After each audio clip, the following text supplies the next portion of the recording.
በስመ አብ ወወልድ ወመንፈስ ቅዱስ አሃዱ አምላክ አሜን።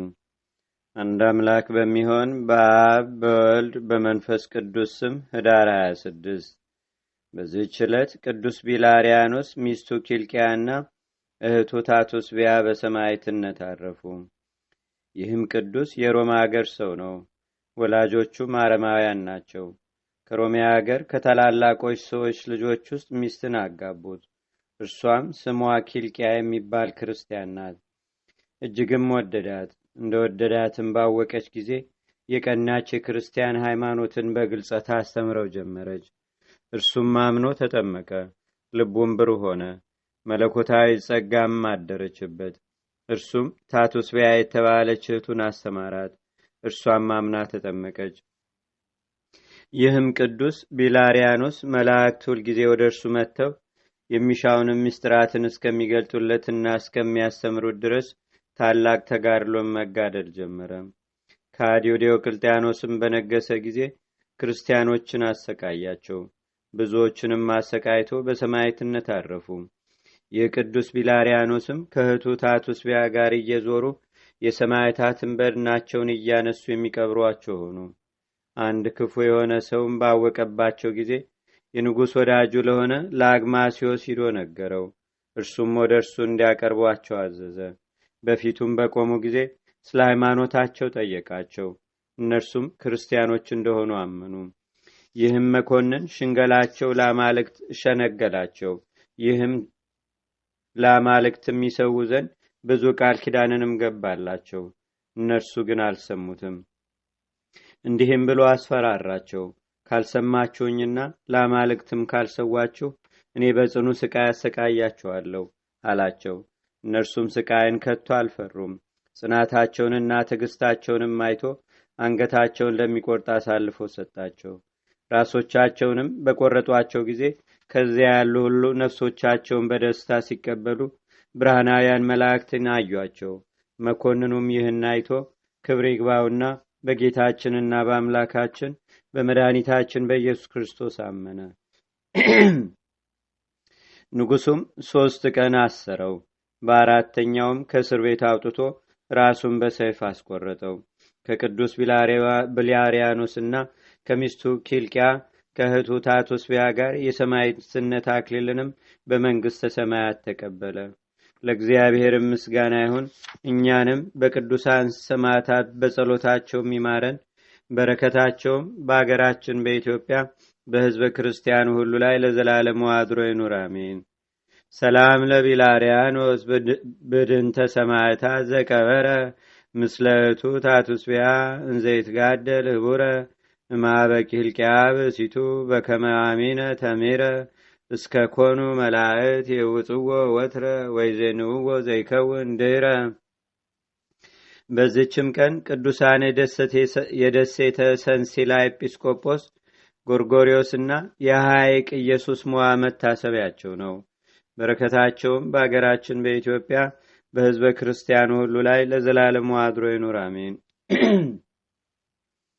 ሰላም ለከ ብፁዕ ጎርጎሪዮስ ዘደሴተ ሰንሲላ ኤጲስቆጶስ እስለከ አቡየ በንተ ኢየሱስ ክርስቶስ ታበኒ መድኃኒተ ለድዌ ሥጋ ወነፍስ ማቃቤ ስራይ ቀሲስ መቦ ፈውስ። ሰላም ለኢየሱስ ሞዓ እግዚአብሔር ዘረከቦ አምሳለ ጽጌረዳ ጽግዌ በሐይቀ ባህር ረቢቦ ዘምስለ ጻድቃ ምዕራፈ ተርላ አስቦ ዘበሰማያት እንዘይሄሊ ምስካቦ መጠናመታት 50 ይሰከበ ገበገቦ። በዚችም ቀን የሀገረ ናግራን ሰማዕታትና የአባታቸውም የቅዱስ ሂሩት መታሰቢያቸው ነው። ይህም ዮስጢኖስ ለቁስጥንጥንያ በነገሰ በ5ኛው ዓመት ለኢየሩሳሌምም አባ ዮሐንስ፣ ለእስክንድርያ አባ ጢሞቴዎስ፣ ለቁስጥንጥንያም አባ ጢሞቴዎስ፣ ለአንጾኪያም አባ አፍራሲዎስ ሊቃነ ጳጳሳት ሁነው ሳለ በኢትዮጵያም ጻድቁ ካሌብ ነግሶ ሳለ በዚያን ወራት ለአይሁድ ስሙ ፊናስ የሚባል አይሁዳዊ ነገሰ። በመጀመሪያ ግን ሳባ የተባለች አገር በኢትዮጵያ ነገስታት እጅ ውስጥ ነበረች። የሮም ነገስታት አስፋኒዮስና ጥጦስ ከኢየሩሳሌም አይሁድን ባሳደዷቸው ጊዜ ይህችን ሳባን አይሁድ ወረሷት። በውስጧም በኢየሱስ ክርስቶስ የሚያምኑ ብዙዎች ክርስቲያኖች የሚኖሩባት ታላቅ ከተማ አለች። ይህም የተረገመ አይሁዳዊ ፊናስ ሊያጠፋት በመጣ ጊዜ የዝችን የከበረች አገር በመስቀል ምልክት በዙሪያውም ያለ ቅጽሯን በበሮቿና በግንብ አጥሯ ላይም ያሉ ብዙ አርበኞች ሰራዊትን አይቶም በምንም ምክንያት ሊገባባት ስላልተቻለው ተቆጣ። እግዚአብሔር አጽንቷታልና። ነገር ግን በውጭ ያገኛቸውን ገበሬዎች ገደለ። ታናናሾችንም ማርኮ ለባሮቹ ሰጣቸው። ይህም ዲያብሎስን የሚመስለው አይሁዳዊ የኦሪትና የነቢያት ፈጣሪ በሆነ በእግዚአብሔር ስም እየማለ በተንኮል መልእክትን ላከ። እንዲህም አላቸው፣ እኔ ከእናንተ ጋር ጠብ አልሻም። ከሀገር ሰው አንዱንስ እንኳን ማጥፋት አልፈልግም። በሀገሪቱም ውስጥ የደም ጠብታ አይፈስም። ነገር ግን የከተማዋን አሰራሯን፣ አደባባዮቿንም ገበያዎቿን ማየት እሻለሁ። ለሀገር ሰዎችም የተናገረው እውነት መሰላቸው። የካቢ ልጅ አባት ሂሩት ይህን አይሁዳዊ አትመኑት፣ ሐሰተኛ ነውና ደጁንም አትክፈቱለት አላቸው። አባት ሂሩትንም አልሰሙትም። ደጁንም ከፈቱለትና ገባ። ከገባ በኋላም አስቀድሞ የአገሪቱን ሰዎች ገንዘባቸውን እንዲዘርፏቸው አዘዘ። ሁለተኛም ነበልባል ወደ አየር እስቲደርስ እሳትን አንድደው የሀገሪቱን ኤጲስቆጶስ አባ ጳውሎስን እንዲያመጡ ታዘዘ። እርሱ እንደ ሞተን በነገሩት ጊዜ አጽሙን ከመቃብር አውጥቶ አቃጠለው። ከዚህም በኋላ ቀሳውስትን፣ ዲያቆናትን፣ መነኮሳትን፣ አንባቢዎችንና መዘምራኑን በቀንና በሌሊት መጽሐፍትን በማንበብ የሚተጉትን ሰበሰበ። እነርሱንም ከእሳት ውስጥ ጨመራቸው። ቁጥራቸውም 4027 ነፍስ ሆነ። ክርስቲያኖችንም በዚህ ላይ ያስፈራራቸው አስቧልና። ዳግመኛም የብረት ዛንጅር በቅዱስ አባት ሂሩት አንገት ውስጥ እንዲያስገቡ እጆቹንና እግሮቹንም እንዲያስሩ ታዘዘ። ታላላቆቹንና የሀገሩን መኳንንትም እንዲያስሯቸው፣ ክርስቶስን የማይክደው ሁሉ እንዲህ ተሰቃይቶ በክፉ አሟሟት ይሞታል የሚል አዋጅ ነጋሪ እየጮኸ በከተማ ውስጥ እንዲያዞሯቸው አዘዘ። ቅዱሳን የክርስቲያን ወገኖች በሰሙም ጊዜ እንዲህ እያሉ ጮኹ፣ እኛ ያመንበትንና በስሙ የተጠመቅንበትን ክብር ይግባውና ክርስቶስን አንክደውም። ይህ ርጉም አይሁዳዊም ሰምቶ ወንዶችና ሴቶችን፣ ወጣቶችንና ሕፃናቶችን፣ ሽማግሎችን ሁሉንም እንዲገድሉ አዘዘና ገደሏቸው። ቁጥራቸውም 4252 ነፍስ ሆነ። ከዚህም በኋላ የቅዱስ ሂሩትን ሚስት ቅድስት ድህማን ከሁለት ሴቶች ልጆቿ ጋር ያዟት። እነርሱም በቤታቸው መስኮት ከሚገባው በቀር ፀሐይ ያልነካቸው ናቸው። ደርሰውም በአይሁዳዊ ንጉሥ ፊት በቆሙ ጊዜ እርሱም ሃይማኖታቸውን ያስክዳቸው ዘንድ በብዙ ተንኮል ሊሸነግላቸው ጀመረ። እምቢ ባሉትም ጊዜ የራሳቸውን መሸፈኛ እንዲገልጧቸውም አዘዘ። የሀገር ሴቶችም እስከሚያለቅሱ ድረስ ከልጆቿም የምታንስ አንዲቱ ዕድሜዋ 12 ዓመት የሆነ ከንጉሱ ፊት ላይ ምራቋን ተፋችበት። ወታደሩም አይቶ ሰይፉን መዞ አንገቷን ቆረጠ። የእህቷንም አንገት ቆረጠ። ይህ የረከሰ አይሁዳዊ ንጉስም ለቅድስት ድማ የልጆቿን ደም እንዲያስጠጧት አዘዘ። እርሷም ቀምሳ የሕያው እግዚአብሔር ልጅ ጌታዬና አምላኬ መድኃኒቴ ኢየሱስ ክርስቶስ ያመሰግናለሁ፣ እንደ ቁርባን መስዋዕት የሆነውን የልጆችን ደም እኔ ባሪያህ እንድቀምስ አድርገሃልና አለች። በዚያንም ጊዜ እርሷንም በሰይፍ አንገቷን እንዲቆርጡ ዳግመኛም አዘዘ። ተጋድሏቸውንም በዚህ ፈጸሙ። ከዚህም በኋላ ቅዱስ ሂሩትን ከእስር ቤት እንዲያመጡት ንጉሡ አዘዘ። ከእርሱም ጋር 1040 እስረኞች ሰዎች አሉ። ሃይማኖቱንም ይተው ዘንድ አስገደደው። ቅዱስ ሂሩትም ንጉሡን እንዲህ አለው፣ ክብር ይግባውና ጌታዬን ኢየሱስ ክርስቶስን እያመለኩት ስኖር 78 ዓመት ሆነኝ። እስከ 4 ትውልድ ለማየትም ደርሻለሁ። ዛሬም ስለ ከበረ ስሙ ምስክር ሆኜ ስሞት እጅግ ደስ ይለኛል። እኔ እኮ አስቀድሜ መሐላህን እንዳያምኑ ለወገኖቼ ነግሬያቸው ነበር፣ አንተ ሐሰተኛ ነህና። ነገር ግን ይህ ሁሉ በእግዚአብሔር ፈቃድ ነው የሆነው ነገር ግን ይህ ሁሉ በእግዚአብሔር ፈቃድ የሆነው ነው። ለዚህም ተጋድሎ ላደረሰኝ ለእርሱ ምስጋና ይሁን። ንጉሱም ይህን ሰምቶ ተቆጣ። ወደ ወንዝም ወስደው በዚያ አንገቱን እንዲቆርጡ ታዘዘ። ቅዱስ አባት ሂሩትም በሰማ ጊዜ ደስ አለው። የሮምንና የኢትዮጵያን መንግስት ያጸና ዘንድ የተረገመ የአይሁዳዊውንም መንግስት ያጠፋ ዘንድ ወደ እግዚአብሔር ጸለየ። ሕዝቡንም ባረካቸው። ከእርሳቸውም ጋር በሰላምታ ተሰነባበታቸው። ከዚህም በኋላ የቅዱሳኑን ራሶቻቸውን ቆረጧቸው። በዚያም የ5 ዓመት ልጅ ያላት አንዲት ክርስቲያን ሴት ነበረች። ከቅዱሳን ደም ወስዳም ተቀባች። ልጇንም ቀባችው። ወታደሮችም አይተው አስረው ወደ ንጉሡ አድርሰው ከእሳት ጨመሯት። ልጇን ግን አይሁድ ወደ እነርሱ ወስደው ወደ ንጉሡ አቀረቡት። ንጉሡም እኔን ትወዳለህን ወይስ ክርስቶስ የሚሉትን አለው። ሕፃኑም እኔስ የእጁ ሥራ ነኝና ክርስቶስን እወደዋለሁ፣ ይልቅስ ልቀቀኝ፣ ወደ እናቴ ልሂድ አለው። በከለከለውም ጊዜ እግሩን ነከሰው። አምልጦም ሮጦ ከእሳቱ ውስጥ ገባ። ሁለተኛም የ10 ወር ሕፃን እንደተሸከመች አንዲትን ሴት አመጧት። እርሷም ልጄ ሆይ ላዝንልህ አልቻልኩም አለችው። ያ ሕፃንም እናቴ ሆይ በፍጥነት ወደ ዘላለም ሕይወት እንሂድ፣ ይችን እሳት ከዛሬ በቀር አናያትምና አላት። በዚያንም ጊዜ ከልጇ ጋር ወደ እሳት ውስጥ ተወረወረች። የክርስቲያን ወገኖችም ይህን አይተው እኩሌቶቹ ወደ እሳት እኩሌቶቹም ወደ ሰይፍ ተቀዳደሙ። የአይሁድ ጉባኤ እጹብ እጹብ ብለው እስኪያደንቁ ድረስ። ከዚህም በኋላ እሳቱ ከሰማይ ውስጥ መልቶ 40 ቀን 40 ሌሊት ታየ። የአይሁድ ንጉሥ ፊናስም ወደ ሀገሩ በሄደ ጊዜ ወደ ነገሥታቱ ሁሉ በኃይሉ እየተመካ ላከባቸው። የሮሜ ንጉሥ ዮስጢኖስም ሰምቶ ወደ እስክንድርያ ሀገር ሊቀ ጳጳሳት ወደ አባ ጢሞቴዎስ ላከ። በሀገረ ናግራን ለሚኖሩ የክርስቲያን ወገኖች ደማቸውን ይበቀልም ዘንድ ለኢትዮጵያ ንጉሥ ለካሌብ መልእክትን እንዲልክ ነው። የኢትዮጵያ ንጉሥ ካሌብም መልእክት በደረሰው ጊዜ ፈጥኖ ተነሳ። በዋሻ ከሚኖር ከአባ ጰንጠሌዎንም በረከትን ተቀብሎ ከብዙ ሰራዊት ጋር በመርከቦች ተጭኖ ሄደ። በደረሰም ጊዜ የሳባን ንጉሥ የፊናስን አገር አጠፋ። ሰውም ሆነ እንስሳም ሆነ ሸሽቶ የሚያመልጥ እንኳ ምንም ምን ሳያስቀር አጠፋቸው። የናግራንን ከተማ ሕንፃዋን አደሰ። የሰማዕታትንም መታሰቢያ አቆመ። ከዚህም በኋላ ወደ ሮሜ ንጉሥ ዮስጢኖስ ወደ እስክንድርያ ሀገር ሊቀ ጳጳሳት አባ ጢሞቴዎስም የምስራች ላከ። እነርሱም ሰምተው እጅግ ደስ አላቸው። እግዚአብሔርንም አመሰገኑት። ለእግዚአብሔርም ምስጋና ይሁን። እኛንም በሊህ ሰማዕታት ጸሎት ይማረን። በረከታቸውም በአገራችን በኢትዮጵያ በሕዝበ ክርስቲያኑ ሁሉ ላይ ለዘላለሙ አድሮ ይኑር፣ አሜን።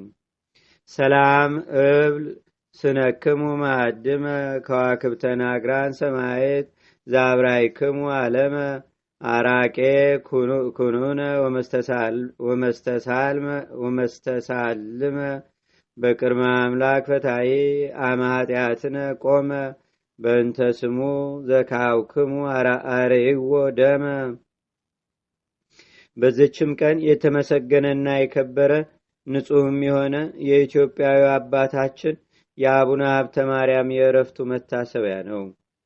የዚህ ቅዱስ አባት የትውልድ አገሩ የራዌ በምትባል በስተ ምስራቅ ባለች አገር ውስጥ ነው።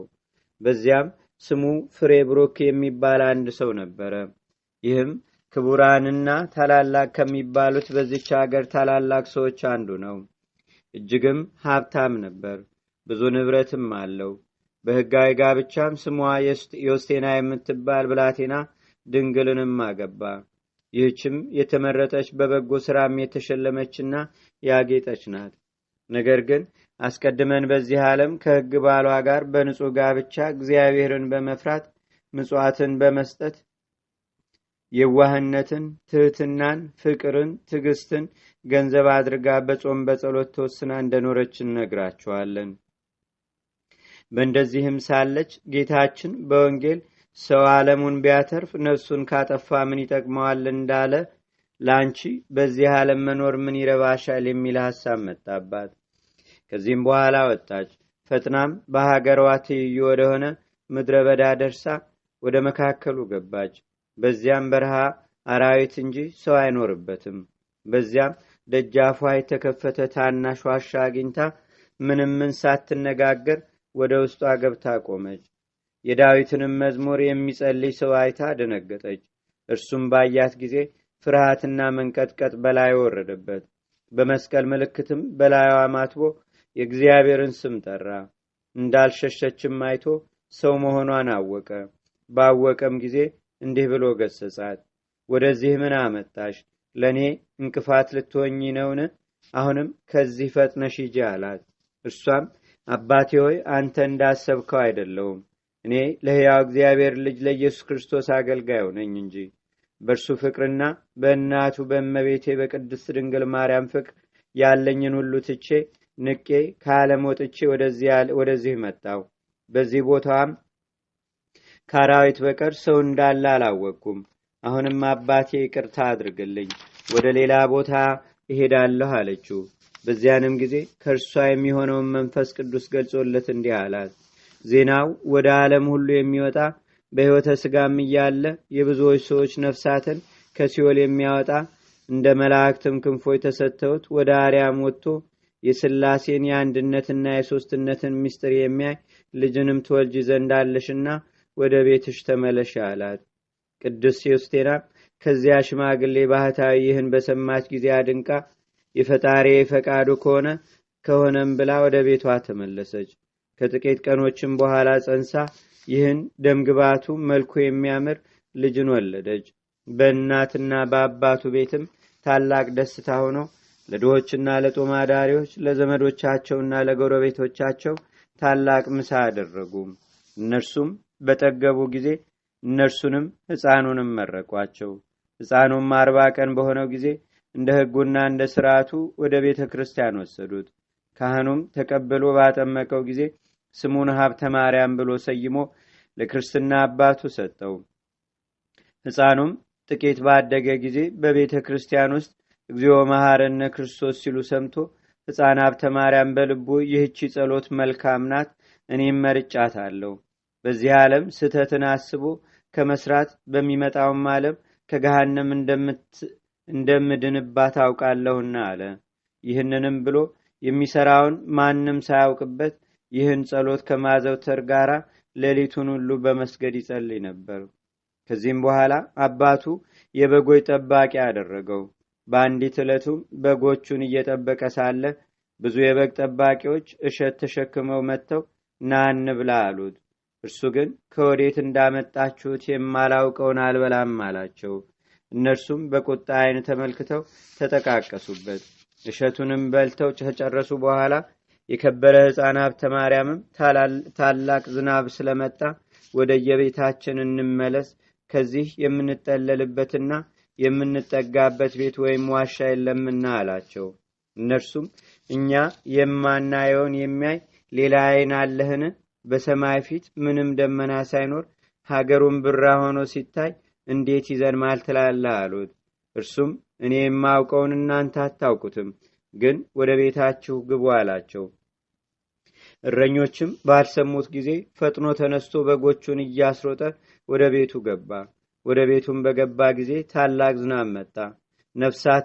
ነፋሳትም ነፈሱ፣ መብረቆችም ተብለጨለጩ፣ ነጎድጓድም ተሰማ፣ ደመናትም ተነዋወጹ። ይህ ሁሉ በላያቸው ሲወርድ መሸሸጊያ አላገኙም። ከጥቂት ቀኖችም በኋላ በጎቹን እየጠበቀ ሳለ ብዙ የበግ እረኞችም አብረውት ነበሩ። አንድ የበግ ጠባቂም መጥቶ የወጣት ሀብተ ማርያም በትር ነጠቀውና ሄደ። ብላቴና ሀብተ ማርያምም በትሬን ለምን ትቀማኛለህ አለው። እረኛውም በትዕቢት ቃል በጉልበቴ ነጥቄሃለሁ አለው። ብላቴና ሀብተ ማርያምም እኔ ኃይል የለኝምና ነገር ግን በጎችን የምጠብቅበትን በትሬን እንዳትወስድብኝ በሕያው እግዚአብሔር ስም አምልሃለሁ አለው። ያም የበግ ጠባቂ እምቢ አልኩህ አለው። ብላቴናው ሀብተ ማርያምም አንድ ጊዜ በፈጣሪ ስም አማልኩ፣ ከእንግዲህ ወዲያ ደግሜ አላምልህም፣ በአንተ ላይ የሚደረገውን ራስህ ታውቀዋለህ። ይህንም ተናግሮ ዝም አለ። በዚያንም ጊዜ ያ የበግ ጠባቂ በአየር ውስጥ ተዘቅዝቆ ተሰቀለ። የእግዚአብሔር አገልጋይ ሀብተ ማርያምም ማረኝ እያለ ይጮህ ጀመረ፣ የልዑል እግዚአብሔርን ስም አቃለዋልና። ተሰቅሎም ዋለ። እረኞች ሁሉም አይተው አደነቁ፣ ፈሩትም። ይህን ሰነፍ ማርልን፣ እግዚአብሔር ያደረገልህን ኃይል አይተናልና አሁንም ስለመቤታችን ስለ ቅድስት ድንግል ማርያም ይቅር በለው አሉት። ብላቴናው ሀብተ ማርያምም በውኑ እኔ የሰቀልኩት ነውን? በእግዚአብሔር ስም አማልኩት እንጂ። የኃይሉንም ጽናት በላዩ ሊገልጥ እርሱ እግዚአብሔር ሰቀለው። አሁን እርሱ ከፈቀደ ያውርደው፣ እርሱ መሐሪና ይቅር ባይ ነውና። ይህንንም በተናገረ ጊዜ ወርዶ በእግሩ ቆመ። ወደ እርሱም መጥቶ ሰገደለት።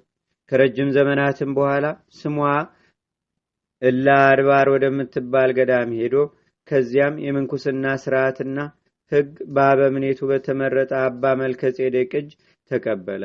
ከዚያም ቅዱሳን መነኮሳት ወደሚኖሩበት ሂዶ ታላቅ ተጋድሎን ጀመረ። እርሱም በባህር መካከል በመቆም የዳዊትን መዝሙር ሁሉንም ያነባል። በባህር ውስጥም ሰጥሞ ግንባሩ አሸዋ እስቲነካው 500 ጊዜ ይሰግዳል። ከሰንበት ቀኖችም በቀር እህል አይቀምስም ነበር። ከዚህም በኋላ እህልን ትቶ እንደ ዋልያዎች የዱር ቅጠል የሚመገብ ሆነ። 40 80 ቀንም የሚጾምበት ጊዜ አለ። በባህር ውስጥም በሌሊቱ ቆሞ በማደር በቀንም 4ቱን ወንጌላት ያነባል። ሌሎች መጻሕፍትንም በእንዲህ ያለ ስራ ብዙ ዘመን ኖረ። ብዙ ተጋድሎንና ድካምንም ባስረዘመ ጊዜ ጌታችንና አምላካችን መድኃኒታችን ኢየሱስ ክርስቶስ ወደ እርሱ ተገልጦ መጣ። ከእርሱ ጋርም የመላእክት አለቆች የከበሩ ቅዱስ ሚካኤል እና ቅዱስ ገብርኤል የመላእክት ማህበርም ሁሉ በዙሪያው ሆነው እያመሰገኑት ነበር። ወዳጄ ሀብተ ማርያም ሰላም ላንተ ይሁን አለው።